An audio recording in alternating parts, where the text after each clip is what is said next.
पहाड़ों में वर्षा समाप्त होने की दस्तक शरद ऋतु काफी तेजी से देती है। लैंडस्केप में बदलते रंग और उतनी ही तेजी से बढ़ती ठंडक के एहसास से। पहाड़ों में अश्विन मास की प्रथम संध्या, जब शरद ऋतु का प्रारंभ माना जाता है, ये संध्या एक लोक पर्व के नाम समर्पित है, जिसे पहाड़ों में खतड़ुआ कहा जाता है। चमोली के कुछ गांवों को छोड़ के संपूर्ण गढ़वाल में यह पर्व नहीं मनाया जाता। कहते हैं टिहरी गढ़वाल के किसी राजा ने इसे मनाया जाना गढ़वाल क्षेत्र के लिए निषिद्ध कर दिया था। इस दिन जमीन पर एक डंडा गाड़ दिया जाता है, उसमें क्रॉस की शक्ल में दूसरा डंडा बांधते हैं। पहले ये डंडे ग्रामीण इलाकों में प्राय मक्का के, जो कि इन दिनों बहुतायत में होती है, और भांग के हुआ करते थे। इन डंडों के चारों ओर घास, चीड़ की पत्तियां वगैरह इकट्ठा की जाती हैं। शाम को घर के चूल्हे से आग लेकर उससे चीड़ की लकड़ियां प्रज्वलित की जाती हैं। गौशाला का चक्कर बच्चे और घर के बुजुर्ग सारे एक साथ लगाते हैं और इसके बाद खतड़ुए के पुतले का दहन किया जाता है। दिन के समय में संतरे या नींबू की कुछ टहनियों को काट के उनके कांटों में गेंदे के फूल पिरो दिए जाते हैं। डंक कहा जाता है इन तैयार हुए डंडों को। और दहन के बाद घर के बच्चे इन डंकों से पुतले की पिटाई करते हैं। खतड़ुए की अग्नि जो है वो इसी तरह से शांत की जाती है। और जब खतड़ुए की पिटाई हो रही होती है तो उस समय बच्चे गाते हुए कहते हैं, गाय की जीत खतड़ुए की हार, भिल्लो खतड़ुआ भिल्लो खतड़ुआ। फिर पहाड़ में उन दिनों ककड़ियाँ खूब होती हैं। पहाड़ी ककड़ी को पत्थर पे तोड़ के खतड़ुए में चढ़ाया जाता है और फिर प्रसाद के रूप में इसे घर के सभी लोग खाते हैं। आमतौर पे कहा सुना ये जाता है कि खतड़ुआ गढ़वाल के किसी राजा को कुमायूं के किसी राजा द्वारा कभी हुए किसी युद्ध में हरा देने के उपलक्ष्य में मनाया जाता है। ये युद्ध शायद गायों से संबंधित कुछ रहा हो, गायों से इसका संबंध बताया जाता है। मुझे लगता है कि ये सब बातें जो हैं ये बहुत बाद में गढ़ी गई जनश्रुति है। खतड़ुआ या खतड़ सिंह, जो कि एक संभावित नाम हो सकता है, इस नाम का कोई भी गढ़वाली राजा कम से कम इतिहास में दर्ज नहीं है। कत्यूरी कहा जाने वाला कुमायूं का जो पहला राजवंश था, इनकी प्राचीन राजधानी जोशीमठ हुआ करती थी और कुमाऊं में उनका शासन जो गोमती और सरयू नदी का क्षेत्र था वहां तक फैला हुआ था। गाय निश्चित रूप से उनका राज चिन्ह थी और इस राजवंश के ताम्रपत्र 8वीं-9वीं शताब्दी के हैं। वो ताम्रपत्र वो बद्रीनाथ के मंदिर में आज भी रखे हुए हैं।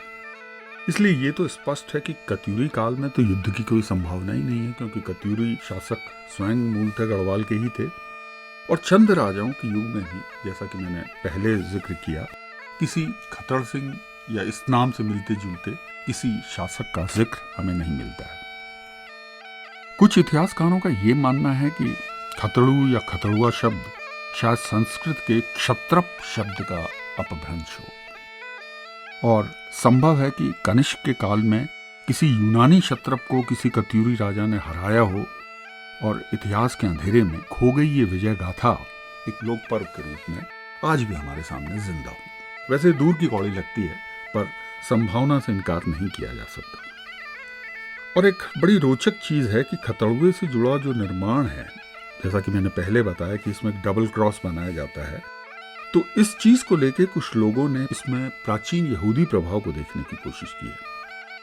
पहाड़ों में संक्रांति मतलब माह का प्रथम दिन और ऋतुचक्र से जुड़े हुए ऐसे बहुत से त्योहार हैं, लोक पर्व हैं, जिनमें सीरियन, सेल्यूसिड या रोमन एम्पायर का प्रभाव या रोमन संस्कृति का प्रभाव बड़ा स्पष्ट रूप से देखा जाता है।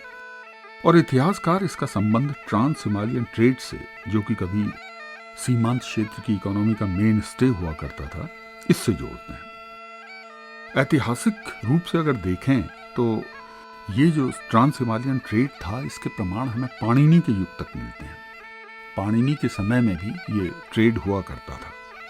एटकिंसन ने भी रोमन सम्राट अगस्टस के दरबार में पहाड़ी शासकों द्वारा पार्चमेंट में लिखे गए मैत्री संदेश का जिक्र किया है।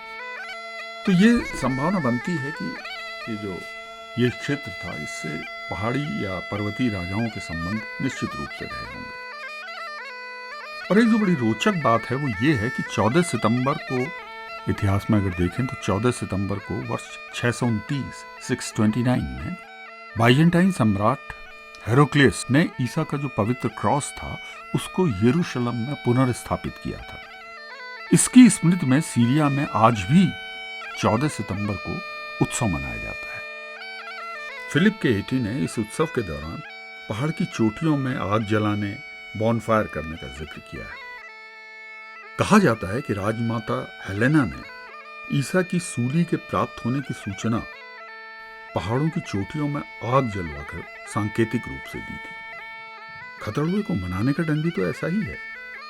और कुछ अफ्रीकी देशों में भी ईसा की सलीब से जुड़ा यह त्योहार इसी रूप में मनाया जाता है। इसे वहां मस्कल के नाम से जाना जाता है। तो संभावना ज्यादा यही लगती है कि यह त्योहार ऋतु परिवर्तन से जुड़ा हुआ लोक पर्व रहा होगा, जिसमें समय के गलियारे से गुजरते हुए कुमायूं गढ़वाल के मध्य इतिहास के एक दौर में व्याप्त स्पर्धा और वैमनस्य की कहानियों से जोड़ दिया गया होगा। वैसे खतड़ुए का सीधा संबंध खतड़ी से भी हो सकता है। ओढ़ने वाली रजाई जैसी चीज को खतड़ी कहते हैं कि खतड़ुए के बाद एक खतड़ी का जाड़ा शुरू हो जाता है। ये जो मध्य हिमालयी क्षेत्र है, इसमें ऋतु परिवर्तन को आप बहुत, जैसा मैंने शायद पहले भी जिक्र किया, कि बहुत स्पष्ट रूप से महसूस किया जा सकता है ऋतु परिवर्तन को। तो ये काफी हद तक स्पष्ट है कि किसी ऐतिहासिक घटना का अवशेष या किसी ऐतिहासिक दुर्घटना का अवशेष खतड़ुआ निश्चित रूप से नहीं है।